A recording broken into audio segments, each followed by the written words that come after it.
Hello, I'm a pretty average gamer. I like the games I like and never once considered what lies beyond the surface of them.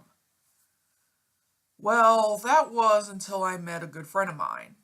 This friend of mine, whose name won't be stated for the sake of privacy, is obsessed with hacking.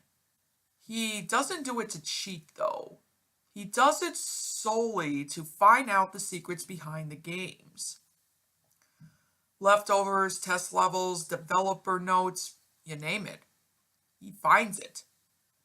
Because of this, I started getting interested in this as well, and since I had no idea how to break into games like he could, I gave him some requests.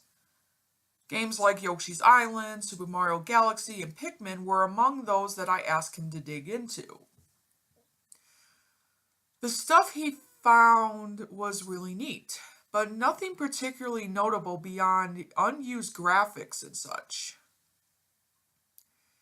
He then came to me one day looking to increase his skills by tackling a game from a much more recent console. I had been playing Pikmin 3 at the time and suggested he should try his hand at that, in which he agreed. After a month or two, I received an email from him, which was unlike him as usually he'd just call me or come over to my house. In fact, I hardly seen him during that time. Wii U games are supposedly very hard to work with though, so I just blamed it on that. Anyway, what he sent me was just a text file simply named Olimar log. I assumed this was an early or unused script for the hidden logs by Captain Olimar that you could find in the game. But upon opening the file, the content seemed more similar to that of Olimar's tech-only logs from the first game.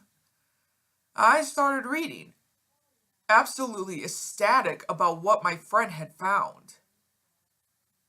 However,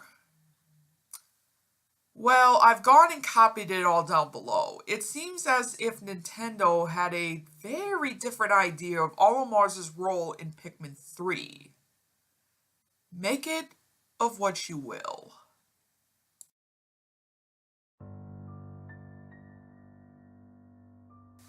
Day 1. We have successfully returned to the distant planet once again, but our landing was far less than smooth. Upon touchdown, the force of the ship's impact caused the ground beneath it to collapse, effectively lodging it into a subterranean crevice. We are currently unable to exit the ship due to the tight walls of the crevice obscuring any means of escape. The ship's damage has yet to be fully accessed, but it appears to be critical. I'll try to send any distant signal if the radio is still functional. Day 2. The ship's engine and operating system were both completely obliterated during the crash. Any attempts to repair them have resulted in nothing but unsuccessful sparks. Thankfully, the emergency power generator was unscathed and is being used to provide us with some light and essence life-sustaining functions. With a bit of minor tweaking, I've even managed to get the radio to work. But no answer to our distress signal has been made as of yet. At least we still have plenty of rations to tide us over until then. Day 3. The signal has been broadcasting since yesterday, but still has no replies. I've been pondering over our situation and have begun to think of what might happen if no help arrives. No, that's ridiculous. How could I consider such a stupid thought only 3 days after our landing? I know in the next few days, someone will come to our rescue far before then. Day 4. There is still hasn't been any replies, but I'm not too worried. Since we cannot leave the ship, Louie and I have been preoccupying ourselves with board games and puzzles for our entertainment reserves. I kinda wish video games were included among them, but I'm not very good at them anyways. Besides, Louie has been on a winning streak for a while now. I guess this must mean I'm not very good at board games either. Day 5. Still no replies. It's been kind of difficult to sleep with all those thoughts going through my head. Maybe I'll just play some board games with myself. I doubt any noise I'll make would disrupt Louis's rest. He could sleep nearly through everything. Day 6. I thought I heard something come through the radio today, but it turned out just to be a burst of incomprehensible static. I also attempted to fix up the ship a little more, but all I could really do was tidy it up a bit. The broken control panel looks so shiny that I could practically use it as a mirror. Between working and dealing with the ship's artificial intelligence, I never had time to clean up. Thankfully, in this state, I don't have to listen to its unbearable nagging remarks. Day 7. I think Louie and I will just play board games for most of the day again. If only we had a few Pikmin with us to keep us a little more company. Day 8. We ran out of board games to play, so I decided to try taking a nap today. But my mind was too cluttered with worrisome thoughts to get any rest. I need to stop letting my concerns get to me. Day 9. I've heard some voices come in and out of the radio, but they are distorted by static beyond recognition. Someone will have to answer our call eventually.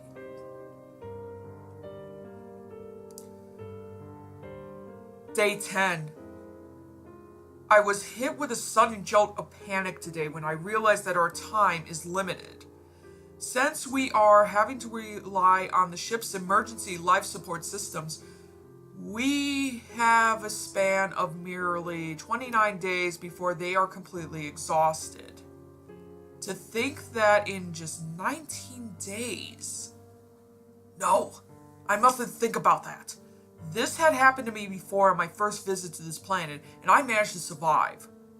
Of course, I did have the added assistance of Pikmin. Day 11. Our rations are beginning to dwindle. What appeared to be a month's worth of Pikmin carrots and Hokatake noodles is now just a few days' worth. It doesn't help that Louie has such a ravenous appetite. Then again, I wouldn't call myself a very light eater either. Day 12. I tried looking out the windows, but all that could be seen is the dark walls of the cavern. I wonder if there are any Pikmin nearby. If we're lucky, maybe some would come and carry us out of this dimly lit abyss. Day 13. The emergency power generator has finally given out today, leaving us in near total darkness with only breathable air.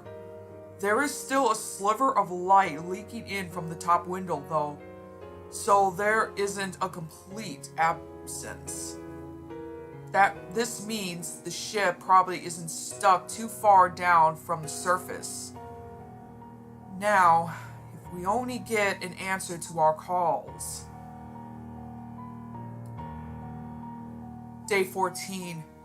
Some more static voices came through the radio today, but once again none of them were comprehensible.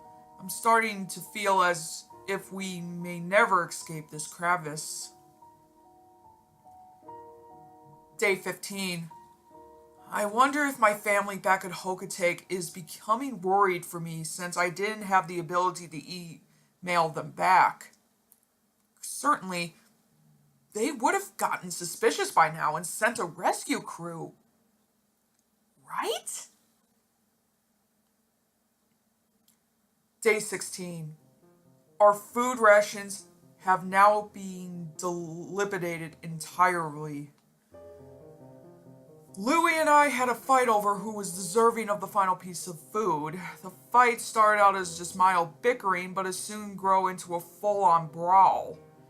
I'm not sure what came over me, but as Louie attempted to shove me, my first reaction was to grab him by the neck and pin him down. I then immediately ate the final Pikmin carrot whole without hesitation. Louie hasn't spoken a word since. I felt unbelievably guilty. Tomorrow I'll try to apologize when we're both hopefully in a better mood. Day 17. I tried to apologize for my savage behavior yesterday, but Louie didn't appear to accept it. He just glanced at me with a chilling glare. At least we still have a significant amount of water rations left for the both of us. Day 18. Hunger pains have started to ensue. I have barely been able to sleep at all. I think I'm just gonna lie here for a while. I wonder if this is how my boss felt when he was being pursued by debt collectors? In that case, I need to remember to apologize to him once I make it out of this ordeal. Day 19. These logs have become increasingly more difficult to write. Due to sleep deprivation, mineral light, and a total lack of food, I think I'm starting to hear things. Day 20. My head is pounding and I could barely keep my hands from trembling. I'm going to take the day off again. Not that there's much work to be done anyway. Day 21.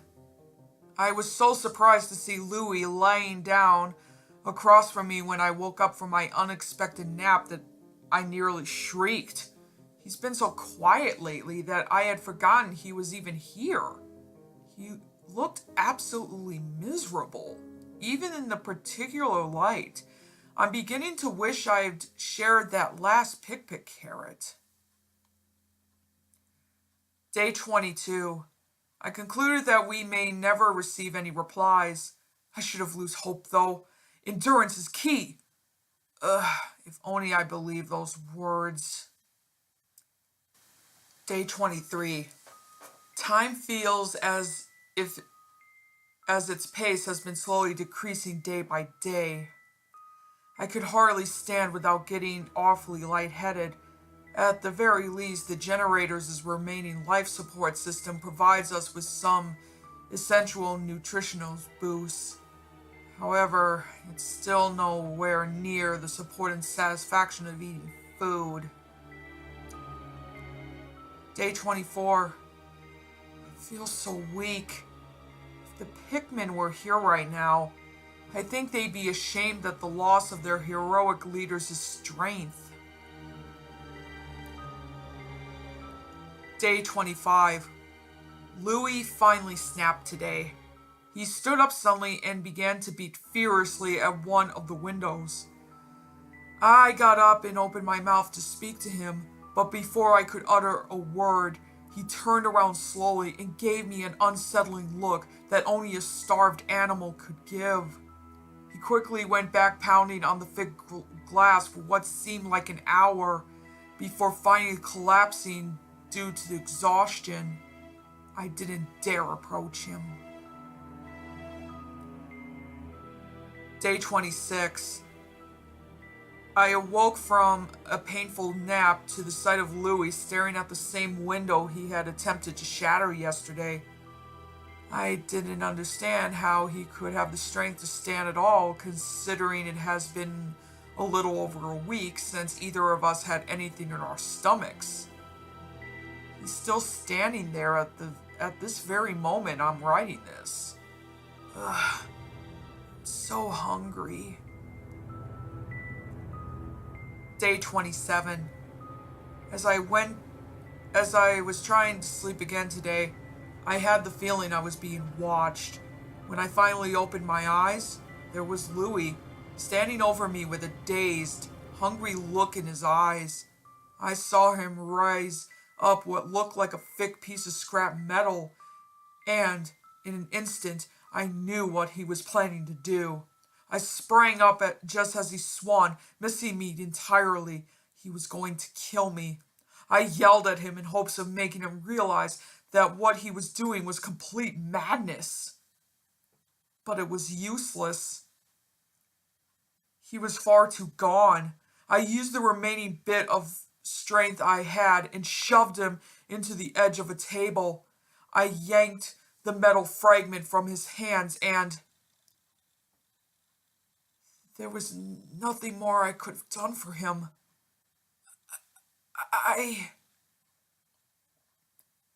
Day blank. Why? Oh God, why? Why must I succumb to such primal behaviors? The blood on my hands, the taste of iron in my mouth. I'm sorry. Dear God, I'm so very sorry. I am a man no longer. I am a monster. A savage, disgusting monster. And here are the voices saying they've reached me, saying they have come for me at last. Don't they know? Don't they know of the beast that has come to uncage? I can feel myself being lifted right at this very moment. It's becoming brighter. My eyes sting. They have come to free me. I mustn't let them. I must never be freed. And so, I must claim myself.